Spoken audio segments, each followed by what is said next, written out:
बिस्मिल्लाहिर्रहमानिर्रहीम। आप देख रहे हैं मीडिया पॉइंट 07।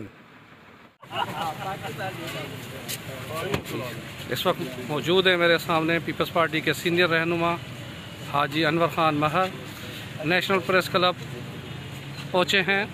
यहाँ पे सहाफ़ी और आने वाले कारकुन उनका इस्तकबाल कर रहे हैं।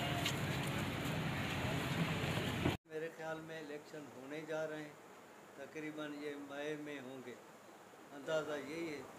इसके लिए हमारी पार्टी ने जो फैसला किया है वो ये है कि कल से लेकर 15 तारीख तक टिकट्स के लिए, पार्टी टिकट्स के लिए, क्योंकि ये इलेक्शन पार्टी बेसिस पर होंगे।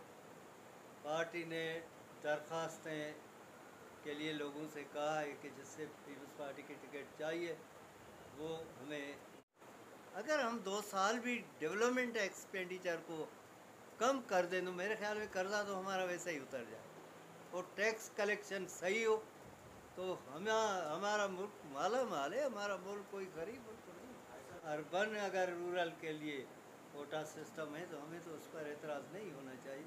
अर्बन में सिंधी स्पीकिंग लोग भी रहते हैं, रूरल में हमारे बागड़ी में महाजर रहते हैं। ये और बात है कि वो सिंधी बोल लेते हैं। वो मैं यही उनसे कहता हूँ, भाई सिंधी बोलो। तुमने अपनी बोलियाँ जो हिंदुस्तान में बोलते थे वो क्यों छोड़ दी? तुम तो एक इलाके से नहीं आए हो। अपनी मदर टंग तो तुमने छोड़, उर्दू सबकी है, जैसे तुम्हारी है ऐसी हमारी है। उर्दू तो नेशनल लैंग्वेज है। बाकी हम एक सराइकी बोलते हैं, यहाँ के बहुत सारे लोग हैं सिंध में सिंधी बोलते हैं। उर्दू तो हम सारे, उर्दू के सिवा तो हमारा गुजारा ही नहीं है ना।